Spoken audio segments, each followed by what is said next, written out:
Hello दोस्तों। बहुत सारे जो स्टूडेंट हैं उनको उत्तर लिखने में बहुत कठिनाई होती है।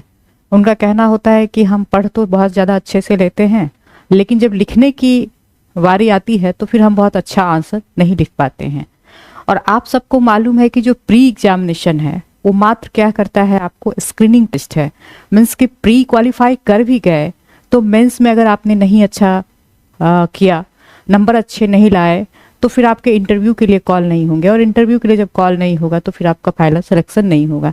इवन अगर इंटरव्यू के लिए कॉल भी हो जाता है तो अगर आपके अच्छे मार्क्स नहीं है मेंस में, तो फिर ये आपके किसी काम के नहीं है, क्योंकि फिर आपका सिलेक्शन नहीं होता। तो फाइनल सिलेक्शन में मेंस की बहुत बड़ी अहम भूमिका है और सबसे ज़्यादा मार्क्स का इसलिए रखा गया है।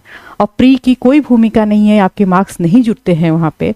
तो सबसे ज़रूरी जो है, आप राइटिंग प्रैक्टिस बहुत अच्छा कीजिए, क्योंकि अगर आप ये नहीं करेंगे तो फिर आप लोगों का आंसर बहुत अच्छा नहीं होगा।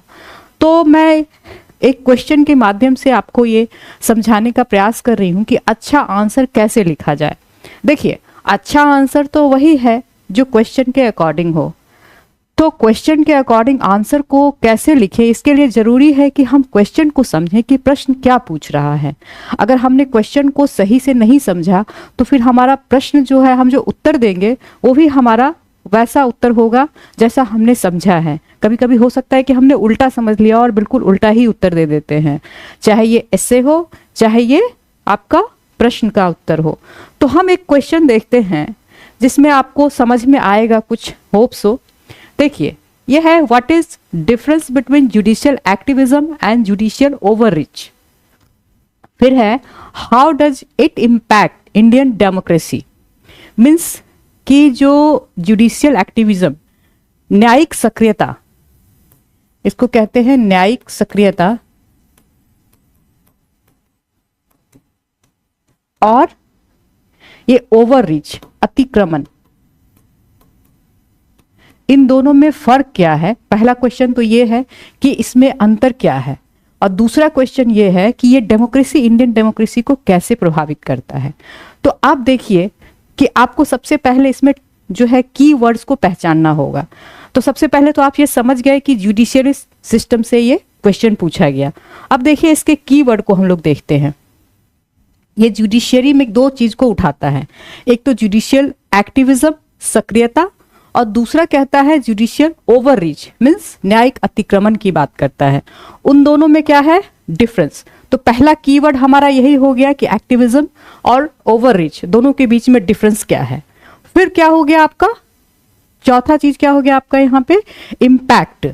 तो ये चार चीजें आपको समझनी होगी कि एक्टिविज्म क्या है, ओवररीच क्या है, और उसका इम्पैक्ट क्या पड़ता है डेमोक्रेसी पे, इंडियन डेमोक्रेसी। तो इसमें आपको डेमोक्रेसी को भी समझना होगा, तब जाके आप इसका अच्छा आंसर लिख सकते हैं। तो देखिए, सबसे पहले तो आपने कीवर्ड को देख लिया, और ये क्वेश्चन जो है बहुत ही वैसा क्वेश्चन नहीं है जो होता है कि टेलवर्ड जो होता है, इसमें बहुत ज्यादा टेलवर्ड नहीं है। बस ये पूछा है कि आप जो है क्या फर्क है और दोनों कैसे प्रभावित करता है हमारे डेमोक्रेटिक सिस्टम को। तो देख लीजिए, पहले जो जुडिशियल एक्टिविज्म होता है, अभी आपने सुना होगा कि जो ये पश्चिम बंगाल में जो कोलकाता में रेप कांड हुआ है, उसमें क्या की है, कोर्ट ने सुओ मोटो एक्शन ली है। तो ये क्या दिखाता है, ये एक्टिविज्म को दिखाता है कि जुडिशियली क्या है, एक्टिव है काम के प्रति, कि हाँ हम जो है उनको मतलब एक्टिव होके, प्रोएक्टिव होके कार्य कर रही है। और ये कहीं ना कहीं उसके स्किल को दिखाता है, क्षमता को दिखाता है कि वो कितना सोसाइटी के प्रति जो है चिंतित है।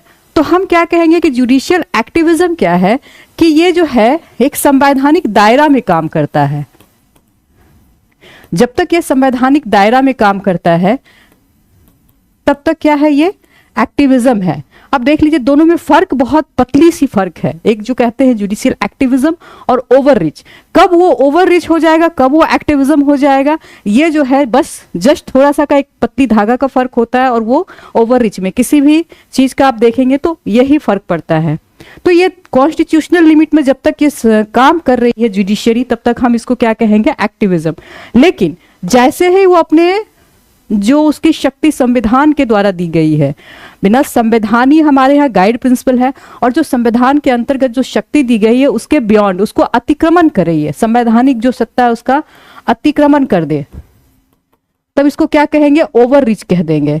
मतलब वो उसके दायरे से आगे बढ़ के किसकी भूमिका में आ गई, जो सरकार भूमिका मीन्स की जैसे लेजिस्लेटिव की भूमिका हो गए जाए, या फिर कार्यपालिका की जो भूमिका है उसके भूमिका में ये आ जाए, अपने दायरा को खत्म करके। पहला ये फर्क है आपका। दूसरा फर्क देखिए, ये क्या करता है, जुडिशियल एक्टिविज्म क्या करता है, बैलेंस ऑफ पावर। देखिए हमारा जो संविधान है वो पावर के बैलेंस पे काम करता है। जो हमारे जो अंग हैं तीनों, सरकार के, न्यायपालिका, विधायिका, कार्यपालिका, तीनों में एक बैलेंस है कि कौन किसको कहाँ तक ओवरलैप कर सकता है और कहाँ तक किसको सीमित कर सकता है। तो ये क्या है, जुडिशियल एक्टिविज्म क्या करता है, वो आपको बैलेंस ऑफ पावर यानी कि संतुलन को बताता है कि हाँ यहाँ तक हमारा जो काम था हमने किया। लेकिन जो ये है ओवर रीच है, ये बैलेंस को खत्म करता है, बैलेंस को क्रॉस कर देता है। और ये क्या कहता है, जुडिशियल गवर्नेंस, जो शासन चलाने का काम किसका है, एग्जीक्यूटिव का है, उसकी भूमिका में ये आ जाता है। बहुत सारे आप एग्जाम्पल देखेंगे जब ये किसी देश में ये होने लग जाता है कि जुडिशियरी ही ओवरलैप कर जाए जो एग्जीक्यूटिव है और उसके आधार पर काम करना शुरू कर दे। उसके बाद तीसरा क्या है आपका, सिचुएशनल होता है। आप जैसे कि बहुत सारे ऐसे केसेस पढ़ेंगे इतिहास में या फिर जो मतलब पॉलिटिकल हिस्ट्री में, कि आप देखेंगे कि अच्छा बहुत सारा ऐसा केसेस है जहाँ पे कि सरकार मतलब ये है जुडिशरी ने क्या किया कि ऐसा सिचुएशन आया कि सुओ मोटो लिया, या बहुत सारा ऐसा जी है जहाँ इंटरफेयर किया सरकार के कार्यों में। तो वहाँ पे क्या है, ये सिचुएशनल है, एग्जाम्पल है कि हाँ ये सिचुएशनल चीज़ें हैं जहाँ पे जुडिशरी को काम करने की जरूरत पड़ गई और वहाँ पे किया।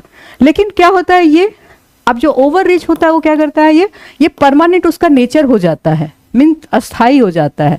अब वो क्या है कि एक एग्जीक्यूटिव की भूमिका में आ गई और उसने सारा काम करना शुरू कर दिया। तो देखिए ये जो है हमारा, ये फर्क जो है जुडिशियल आपका एक्टिविज्म है और जुडिशियल जो आपका ओवर रीच है। अब दूसरा पार्ट क्या था इस क्वेश्चन का, कि ये इम्पैक्ट क्या करता है हमारे जो डेमोक्रेसी है, इंडियन डेमोक्रेसी पर कैसा इम्पैक्ट डालता है। तो आपको पता है कि इन डेमोक्रेसी क्या होती है। डेमोक्रेसी एक सिंपल शब्द में कहें तो जनता का, जनता के द्वारा और जनता के लिए, मीन्स यहाँ पे पीपल जो है बहुत इंपॉर्टेंट है। तो अगर केंद्र में पीपल है तो उसके लिए कौन सबसे बेहतर काम कर सकता है, संसद से हम क्या करते हैं, रिप्रेजेंटेटिव गवर्नमेंट का काम मतलब यहाँ पे होता है, हम सरकार को चुनते हैं और सरकार जो है पार्लियामेंट के थ्रू हमारे लिए रूल बनाती है और देन वो उस तरह से शासन चलता है। तो एक अकाउंटेबिलिटी हम फिक्स करते हैं सरकार की, क्योंकि अगर 5 साल बाद वो काम नहीं करेगी तो हम 5 साल बाद उसको जो है सरकार से हटा भी सकते हैं उसकी सत्ता को, फिर दूसरे को हम उसको सत्ता दे सकते हैं। तो ये अकाउंटेबिलिटी क्या है, ये जो है आपका कहीं ना कहीं जो है एग्जीक्यूटिव के पास है, और ये हमने क्या किया यहाँ पे अगर हम दे दे तो ओवर रीच में चला जाएगा ये जुडिशरी के पास। तब हम देखते हैं कि आप इसका इम्पैक्ट देखते हैं दोनों का क्या पड़ता है। देखिए पहला क्या है आपका जुडिशियल एक्टिविज्म, ये कुछ केसेस में पॉजिटिव है इसलिए क्योंकि एक्टिव को दिखाता है, एक्टिविज्म मतलब एक्टिवनेस को दिखाता है। जैसे सरकार का तीनों अंग है, अगर मान लीजिए लेजिस्लेटिव सही से काम नहीं कर रही है, एग्जीक्यूटिव सही से काम नहीं कर रही है, तो क्या कर रही है जुडिशियरी, उसमें क्या करती है, इंटरफेयर करती है और उसको एक्टिव करती है, और इसके कारण फिर जो है सरकार फिर से अपना काम सही तरीके से करना शुरू करती है। फिर क्या करती है, ये बैलेंस करती है। ऐसा नहीं, मान लीजिए कभी कभी क्या होता है पार्लियामेंट ऐसा रूल बना दे जिसमें कि लोगों को रोड पे आना पड़े, तो आप देखिए उसमें क्या है, जुडिशरी क्या करेगी, उसमें इंटरफेयर करती है और उसको वापस लेना पड़ता है। बहुत सारे ऐसे रूल होंगे, जैसे अभी आपने देखा होगा कि सुप्रीम कोर्ट का जो निर्णय आया है कि जो सब कास्ट किया जाए, किसमें सब कैटेगरी SC ST में भी किया जाए। तो एक तरह से देखेंगे कि ये क्या है, जनता के लिए काम करना शुरू की, और ये बताया कि जो है हम बैलेंस कर रहे हैं कि यहाँ पे अगर हमने नियम पार्लियामेंट से नहीं बनाया तो हमने वहां से दिया कि ऐसा कर सकती है स्टेट। दूसरा क्या है आपका सेफ्टी वॉल्व की तरह ये काम करती है।